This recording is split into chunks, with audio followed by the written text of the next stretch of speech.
There's another company called Cal.com, and Cal.com is very similar to Calendly. Okay. But the thing about it is,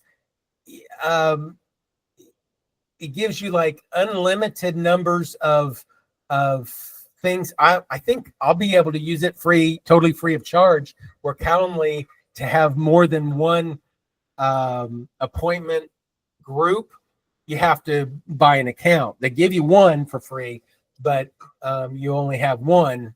So like if you book a demo with me on Calendly, it may have a 1 hour demo option on there that you can pick from.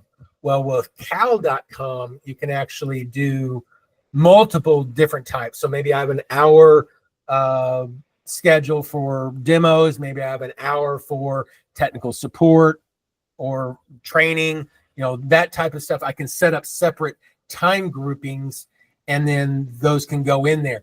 And what's nice about Cal is I can do a little bit better integration with it with my AI piece. I'm working on some pieces now so that, and I may be able to show that to you today, where I've hooked into Cal.com and I said, give me my openings for Thursday, and then it AI can interpret what appointments I have, and then what openings I have available, and then be able to then do the whole process.